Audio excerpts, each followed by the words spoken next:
daha çok verimli.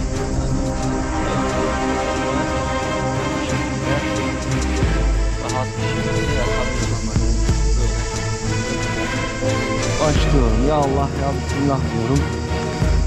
Birinci cümleye bakıyorum. Devam ediyorum.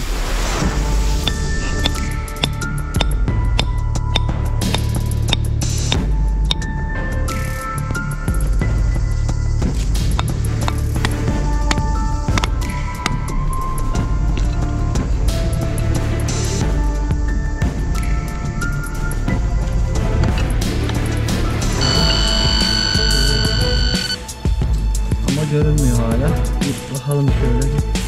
Açalım bir şeyler var mı? Bakalım bir şey varsa. Yemeğimiz. Yeni maceraya hoş geldiniz. Selam olsun. Güzel bölgelerde yine keşiflere başladık arkadaşlar. Yine güzel bir oymalı taş dediğimiz güzel noktalardan bir tanesini yakaladık. Sen de merhaba da arkadaşlar. Merhaba arkadaşlar. Bugün güzel yerdeyiz. Güzel keşiflerle beraber olacağız inşallah. Yaklaştır şöyle bakayım. Görüyorsunuz bakın taşın tam üzerinde güzel bir tane oyma var. Gördüğünüz gibi çok güzel bir oyma. Taş bu şekilde işlenmiş. Oyması buraya yapılmış. Bakın taşın sırtında güzel bir kabartma var. Farkındaysanız çok güzel bir kabartma. Bu tarafına da geldiğimizde şu arada yine bir yığmamız var. Yine yolun hemen sol tarafında. Bakın buralar her zaman söylediğim gibi tarihi noktalar. Tarihi noktaların yanından geçen eski patika yolları ve sonradan yollar olmuş. Yine bunu da hatırlatayım. Bu yolların kenarlarında da kalan eski tarihi noktaların keşiflerini beraber yapmaya çalışıyoruz. Şimdi şöyle baktığım zaman aynı zamanda şey taşına da benziyor. Oturak taşına da benziyor. Evet. Sanki böyle üstüne oturursun da hatta şöyle bir oturayım. Böyle. Bak, görüyor musun? Kreçilerin oturduğu. Şöyle kolunu da koyuyorsun. Evet. Karşıya bakıyorsun. Az geriye git şöyle bakın. Gördüğünüz gibi bu şekilde oturak taşı gibi de duruyor ama oturak taşı değil. Çünkü oturak taşı bu şekilde olmaz. Yanlarında kolları olur ve bura biraz daha derin olur aşağıya doğru. Şöyle yakından baktığımızda da bakın bir üçgen şekli var. Taşın oymasında bu şekilde bir üçgen şekli var. Bu da aşağılara doğru bir yön verdiğini gösteriyor olabilir. Bu tarafında bir oyma var. Bakın şu arada küçük bir oyma. Gördüğünüz gibi. Gördünüz mü? Bakın burada da yine evet, üçgeni görüyoruz. Bu üçgen işaretleri genelde yön işaretleri oluyor arkadaşlar. Biliyorsunuz aşağı yukarı. Ama hepsi de yön işareti olmuyor. Bazen. Onu da biliyorsunuz. Şimdi buraya bakma sebebimize gelince şurada da yine bir tane oyması var. Fark ettiyseniz. Burada hem oksit modunda hem de altın modunda güzel bir sinyal var arkadaşlar. Şimdi biraz geriye gidelim. Şöyle. Geriye doğru gidelim. Peki. Yaklaşık bir 20 metre 15 metre kadar uzaklaşalım. Şöyle gösterdiğim alanda taramamızda biliyorsunuz Piri Reis 16 kullanıyoruz. Oksit modundayız. Şimdi oksit modunda bir sinyalleri ölçmeye çalışalım. Şimdi biz daha önceden ölçümlerimizi yaptık. Zaten onun için buradayız. Şimdi sizin görmeniz açısından da yeniden ölçümleri size gösterme amaçlı yapıyoruz. Şimdi oksit modundayız. Sinyal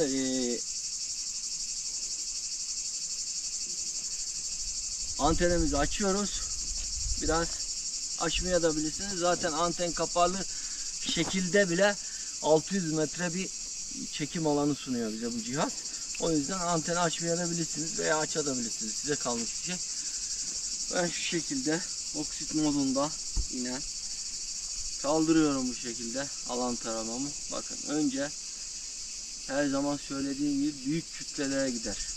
Yani bu cihaz önceliği büyük kütlelerdir. Ondan sonra manyetik alanına girdiği noktaları tespit etmeye çalışır. Şimdi tekrardan şöyle kaldırıyorum. Bakın önce bu tarafa doğru veriyor. Ki normal aşağıda büyük kütleler var. Bu tarafa doğru veriyor bakın. Hala gidiyorum. Hala gidiyorum. Belli bir adım attıktan sonra buradaki manyetik alanı yakalıyor. Bakın bu arkada yakalamadım mesela. Şimdi buradan hiç kendimi bozmadan yine devam ediyorum. Bakın hiç kendimi bozmadan ağır ağır adımlarla devam ediyorum. Geldiğim zaman şöyle şeye çarptı, kayaya çarptı arkadaşlar. Şöyle bir sabitleyeyim elimde yine. Bu şekilde tam kayanın üstünde. Bakın gayet güzel, temiz bir sinyale benziyor. Daha doğrusu makinenin dönüş hızı da orta derecede. Ne hızlı ne yavaş. Bu da temiz bir sinyalin olduğunu bize aşağı yukarı söylüyor. Şimdi altın modunu alalım. Altın modunu alıyoruz arkadaşlar. Bakın altın modundayız. Altın modundayız. Altın modunda da biraz hareketleri değişecek. Yani oksit moduyla altın modunun arasında frekanslar değiştiği için biraz algılama sistemi de değişecek. Bak mesela şimdi az önce aynı noktaya gidelim yine. Buraya gelelim. Yine aynı noktadan aşağı yukarı 15-20 metre civarı uzaklaşalım. Kaldıralım altın modunda bakın. Altın modunda direkt oraya görüyor musunuz? Bakın oksit modunda gibi dolaştırmıyor bizi. Direkt altın modunda burayı görüyor ve buradaki kütle aşağıdaki kütlelerden daha çok verimli. Yani yüksek. Geldiğimizde de yine bu şekilde rahat bir şekilde yakalıyor. Manyetik alanı buluyor. Zaten şöyle baktığımızda bakın şu şekilde şu arada bir bölme var gibi değil mi? Bak, evet. Şu arada şöyle kaya bir bölme varmış gibi duruyor. Tabi bu olmayabilir. Çünkü şöyle baktığımda herhangi bir çatlak var mı? Yaklaştır buraya doğru biraz. Bakın burada kaya kapak gibi çatlamış zaten, görüyor musun? Çatlamış. Bunun içerisinde de olabilir. Altında da olabilir. Üstünde de olabilir. Şimdi bunu alan taramayla tespit ettiğimiz zaman bakın alan taramada şunu söyleyeyim. 21 metre derinliğe kadar iniyor. Şimdi bir noktayı bu şekilde tespit ettiğiniz diyelim alan taramayla. Dedektörleriniz sinyali almıyorsa, ki kullanmış olduğunuz dedektörler de önemli. Hani 1,5 metre olur, 70 santim olur, 25-30 santim olur. O şekilde görmüyorsa bırakacaksınız abi. Dedektörünüzün görmediği bir şeyi aramak saçmalıktır bence. Neden? Çünkü 21 metre bir derinliği var bunun. Derinliğini de ölçebilirsiniz alan taramada. Ona göre de ilerleyebilirsiniz. Ama dedektörlerinizin gördüğünden emin olun bence. Yani tek söylemek istediğim o. Çünkü dedektör görmüyorsa bu belki 2 metrede, belki 1,5 metrede değil mi? Evet. Belki 3 metrede. O yüzden kendinizi yorabilirsiniz diyoruz. Şimdi yeraltı görüntülememize bir bakalım. Sinyallerin bir derecesini, büyüklüğünü, derinliğini tespit etmeye çalışalım. Ondan sonra devam edelim. Şimdi görmüş olduğunuz gibi uygulamamızı açtık, cihazımızı bağladık. Bu şekilde 6-6'ya bir arama yapacağız burada. Arkadaşlar siz bunu zemin etüdü falan yapıyorsanız, daha büyük noktalara bakıyorsanız 10-10, 15-15, 20-20, 50-50 bakacağınız yerin büyüklüğüne ve küçüklüğüne göre ayarlayabilirsiniz. Çünkü bizim kayamız o kadar büyük olmadığı için biz burada 6-6'ya başlayacağız ve başlıyoruz şimdi. Şu aradan kayamızı ölçerekten yukarıya doğru çıkacağız. Şurada yaklaşık 20 santim 30 santim adımlarla bu şekilde hem kayayı tarıyoruz hem de kayanın etrafını, zeminleri tarıyoruz. Bu şekilde devam ediyoruz. Böyle yana gelelim. Yana gelelim.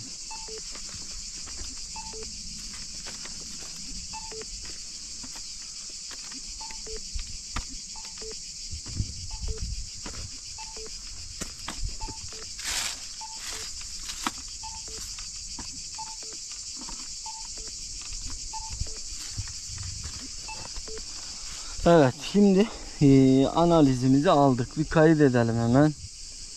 Bu şekilde. Aşağıdan bakalım yine kayıtlarımıza. Bakın şimdi buralarda mineral yoğunluğu fazla, fark ettiyseniz kenarlarda.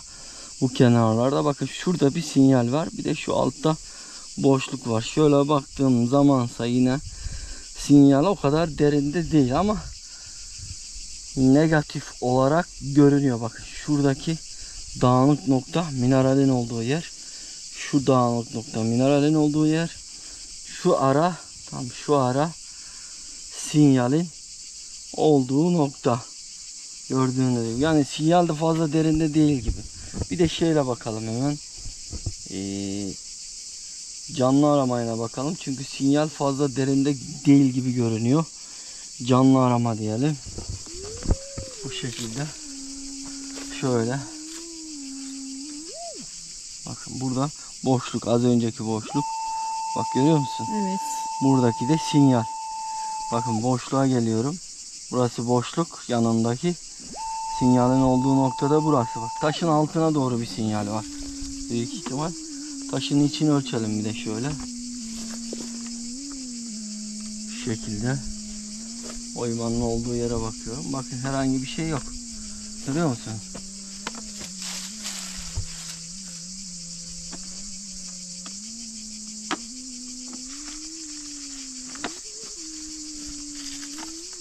Minerallerin Taşın olduğu, altından veriyor sinyal. minerallerin olduğu noktalar. Bakın şu arada Evet. bir sinyalimiz var. Kabaca. Yani kabaca baktığımız zaman bu arada bir sinyalimiz var. Şimdi bir de dedektörümüzden bakalım. Dedektörümüzden. Böyle bir kapatalım. Uygulamayı. Bir dedektörümüzden bakalım daha net olsun. Sinyaller kafamızda karışıklık yaratmasın. Ama derinde değil yani. O kadar derinde değil. Böyle 50-60 santim gibi bir derinlikte görünüyor. Şimdi bir de dedektör başlığımızı takalım. Yine makinemizi kapatıyoruz. Ve tekrardan açıyoruz. Şimdi burada yapmamız gereken olay şu. Cihazımızı kurduk. Bak cihazımızı herhangi bir toprağa bıraktık arkadaşlar. Buradan ne dedik? Dedektör modu dedik. Dedektör modundan gelişmiş arama. Bu kadar yani, yapmanız gereken şey bu. 2. Dedektör gelişmiş arama bekliyorsunuz. Ondan sonra aramaya başlıyorsunuz bu şekilde. Bu başlık yaklaşık 70-80 bir metre civarı alır. Tabi malzeme büyüdüğü zaman da daha iyi netleşir. Bakın şimdi kayanın üstünden bakıyorum. Bakın. Kayanın üstünden bakıyorum. Yaklaşık burada bir 80 santim civarı bakın. Bunun altı 80 santim civarı almıyor bakın. Farkındaysanız almıyor. Ama bu da malzemenin küçük olması olabilir arkadaşlar. Şimdi çıktığı zaman da zaten bakın burada bir algılama yapıyor. Bakın bu arada bir algılama yapıyor. Görüyor musunuz? Bu arada bir algılama yapıyor. Böyle taşın etrafını gezelim. Taşın etrafını gezelim bu şekilde. Bakın sinyal aldığımız noktaya geliyorum. Görüyor musunuz? Sinyal net bir şekilde karşımıza çıkıyor. Bakın buradaki sinyal taştan 50-60 santim aşağıda, bir 50-60 santim de aşağıda olduğunu düşünürsek yaklaşık 1 metre 20 santim. Yani 1 metre 20 santimi bu cihaz çekmez buradan. Arkadaşlar. Bu başlığını çekmez. Büyük başlık olsun buraya koy. Buradan da altına geri çeker. O 1,5 metreye kadar çekiyor. Karıştırmayalım lütfen. Onlara da dikkat edelim. Şimdi sinyalimiz bu taşın altına doğru gidiyor. Bir malzemelerimizi getirelim. Bir puanterine bakalım önce. Puanter ne diyecek? Ondan sonra aşağıya doğru kazmaya başlayacağız. Evet, şimdi bu arada şöyle bir yoklama yapalım. Boşlukların olduğu yerden böyle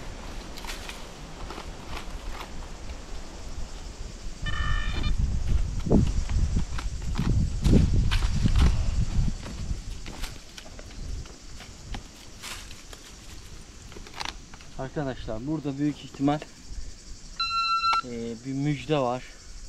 Ben öyle düşünüyorum çünkü hani büyük bir şey değil. Bir müjde olabilir. O yüzden fazla ümitlenmiyorum yani.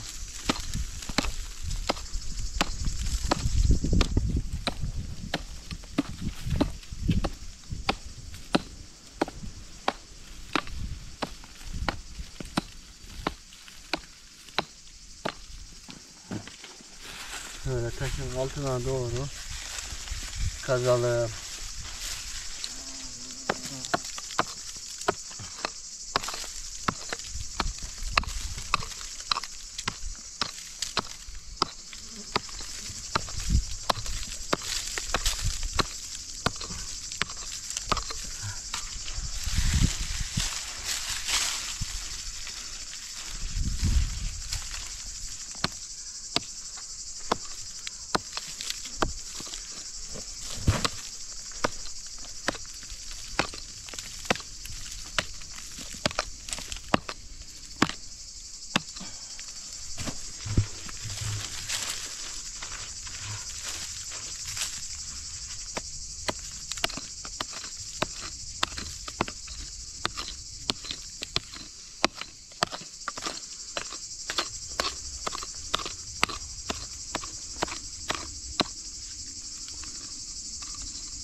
Hiç mi geliyor?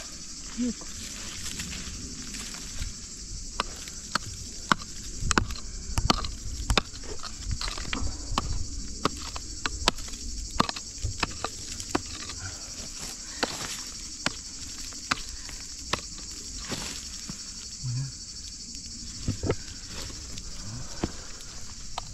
Bu ne lan?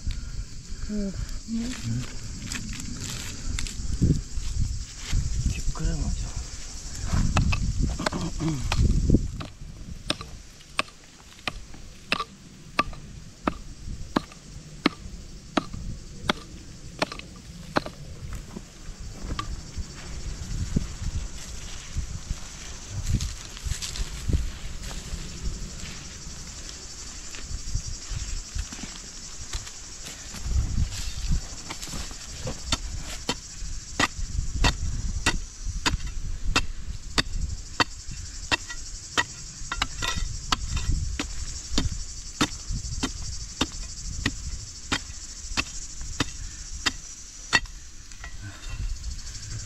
Önce bakalım.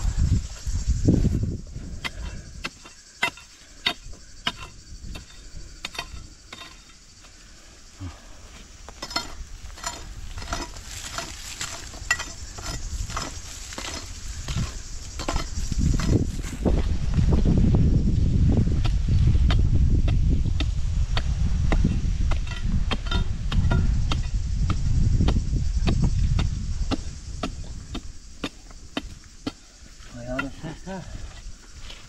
Allah. Kurumuş yani. Allah.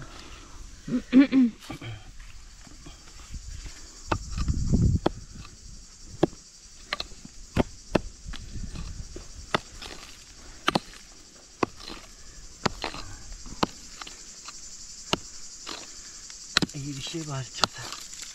Ha? Evet.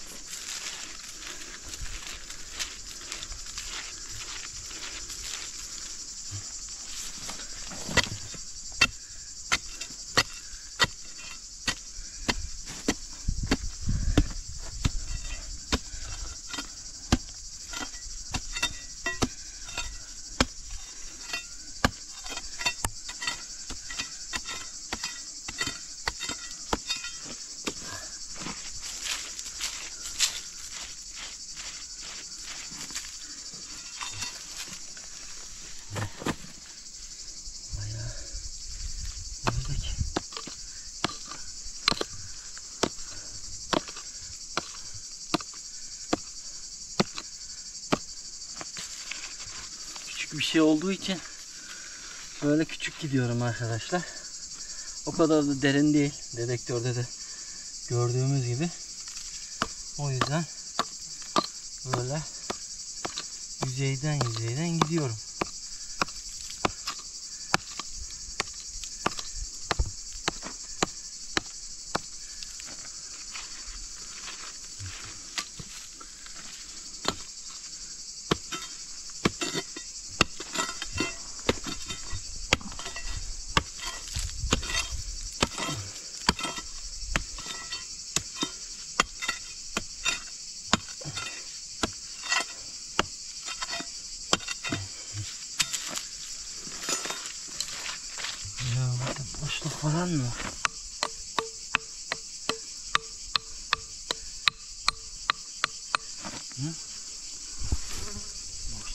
Evet. Ama aşağıya doğru bir boşluk var değil mi? Herhalde. Ya da aradan bir çaslak mı? Hı? Bir dene. Aradan bir çaslak. Ne olur acaba? Tam böyle taşın altında. Çakalım arkadaşlar. Bir murcuna şu aradan bir çakalım. Bir bakalım duruma.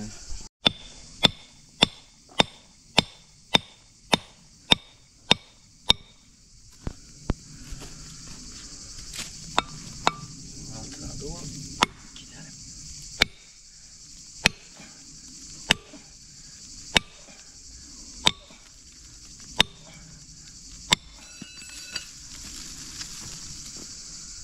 Hayır maalesef. Zor.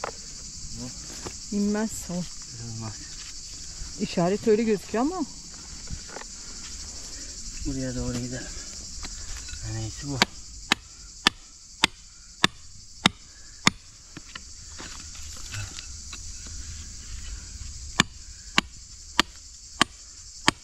Acaba dedim ha. Kapak mı var anne? Evet. Dedim ama. Ya görüntü onu gösteriyor ama yok. Biri herhalde. Öyle olabiliriz. Öyle. Her şey göründüğü gibi değil.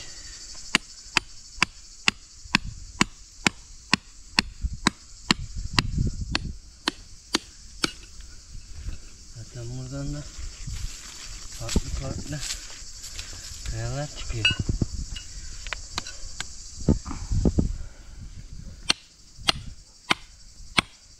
İlk yanımızda mıydı? İyi değil mi? Hı? Bilmiyorum, herhalde yanımızdaydı. Görmedim tam olarak.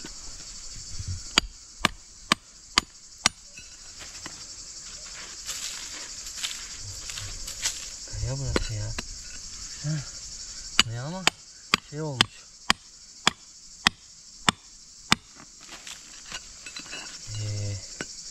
Taşlaşmış.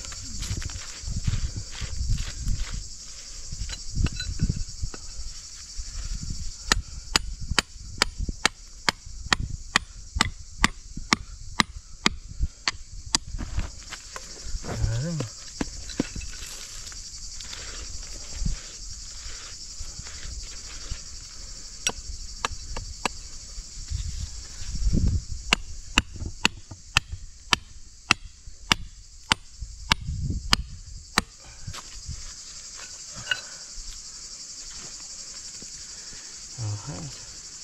Evet.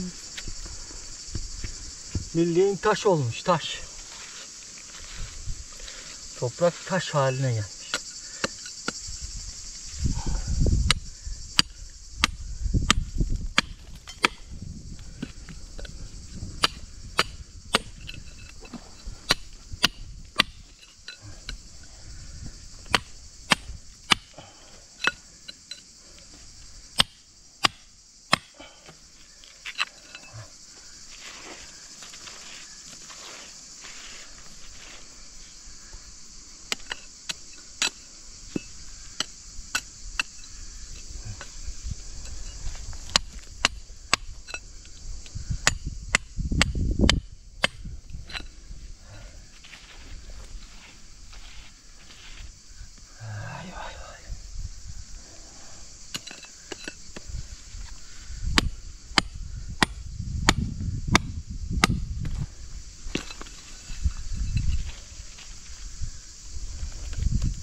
Toprak bile çok kartlaşmış değil mi? Hı?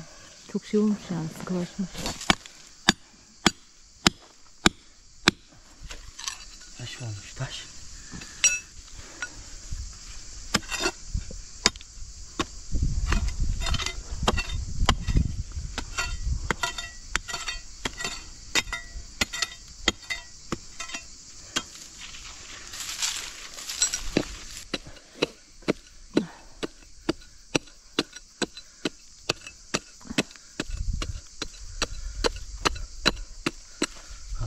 Geri gel. Abbas hop Abbas.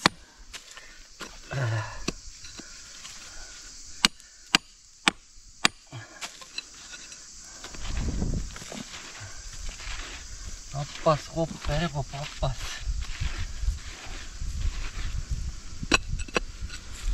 Neyi büyüteceğiz herhalde. Hı? Büyüteceğiz burayı herhalde.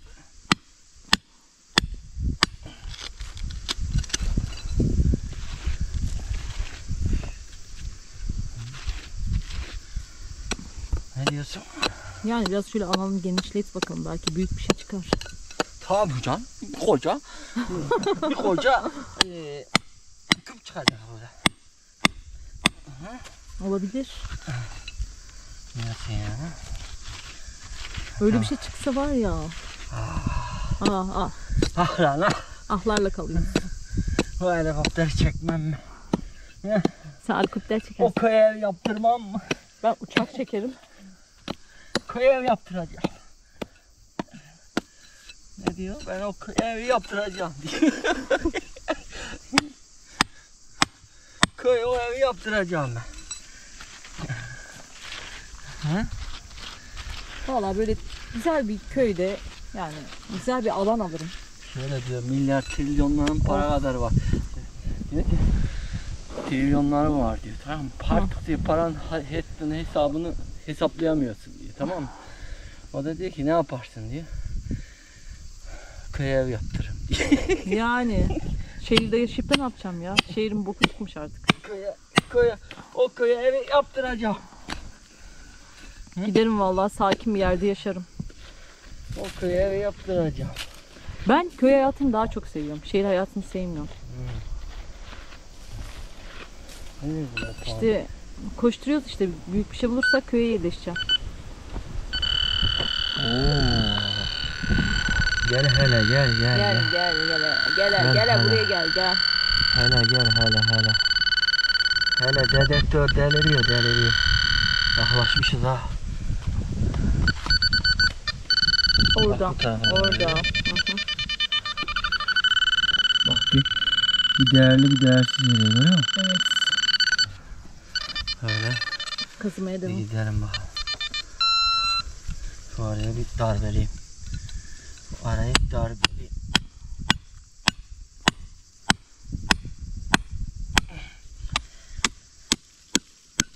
O köye diyor evi yaptıracağım. Hı? Evi yaptıracağım o köye.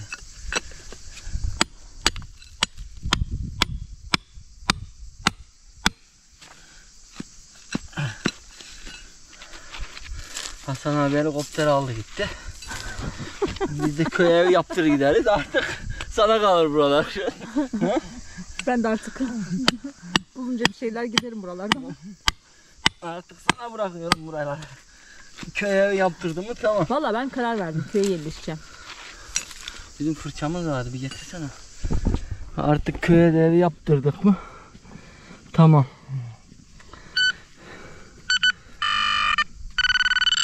Arkadaşlar şu arada bir şey var bakın. Tam şu arada görüyorsunuz. Ama görünmüyor hala. Bir bakalım şöyle bir açalım, bir şeyler var mı? Kırmayalım, bir şey varsa emeğimiz boşa gitmesin. Bakın hala bir şey yok, görüyorsunuz. Tut bakayım şunu. Şuraya bir daha çakayım. Ama oradan bir şey gözüküyor. Bak şurada da bak. Evet. Yaklaşsana. Burada bir sarılık Fark var değil mi? ettim. Evet. Var sarılık. Mineral mi acaba? Bakacağız. Bir açalım beni.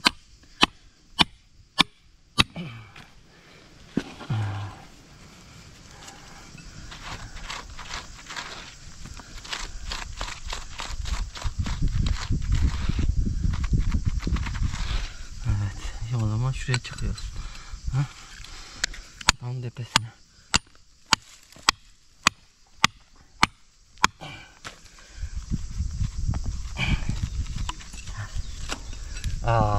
Gördüm onu. Ucu. Bak. Görüyor musun? Evet. Dur bakayım. Gördün mü?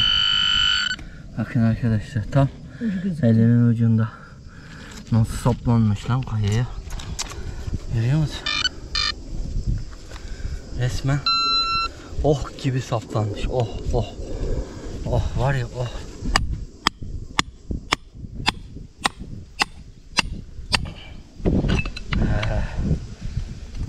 Oh gibi saplanmış. Oh. Dikkat et de kırmızıdan çıksın. Şuraya çıkayım. Taplanın tarafına doğru. Karaladım. Evet, yaklaştı bak. Ama o da gibi lan. Çıkmıyor mu? Yok Allah çıkmıyor. Çıkmıyor lan.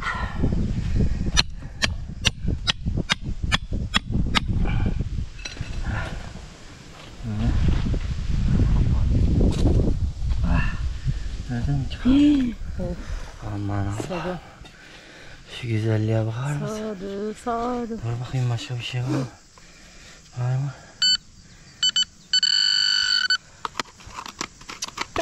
Yok. Yok. Bir taneymiş gördün mü? Evet. Sana dedim müjdesi burası Ama diye. bu şeyin resmi var. Görüyor musun? Roma. Evet. Roma dönemi arkadaşlar. Değerli bir şey. Güzel bir altına benziyor. Gerçekten müthiş bir güzellik. Görüyorsunuz. Roma'nın muhteşem altına. Evet. Aşağı yukarı bir 15 gram var elle ama. Ağır mı? Bakayım. Al bak bakayım. Al bak bakayım hadi. 15 gramı var değil mi? Var var. Ne? Evet. Gel Güzel bir bakayım. şeye benziyor. Görüyorsunuz şöyle bir yakından çekeyim. Bak bakayım. Görüyorsunuz arkadaşlar. Bir 15 gram 20 gramı var gibi duruyor. Şöyle. Ah zincir işte oraya alsam, işte aynen. taksam.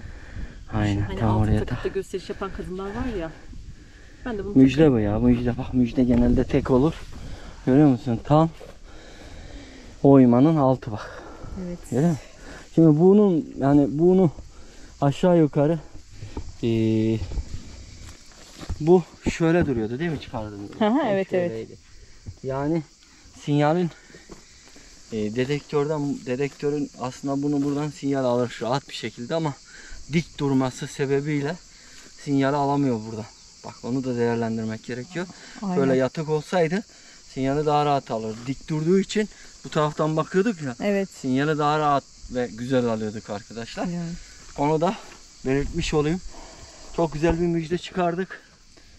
Yaklaşık kayadan ne diyeyim size, derinliğini de söyleyeyim, aşağı yukarı şuraya kadar kazdığımızı düşünürsek 35 santim 40 vardı değil mi? Evet. Aşağı yukarı 45-50 santimde burası arkadaşlar. Buradan burada ne yapıyor?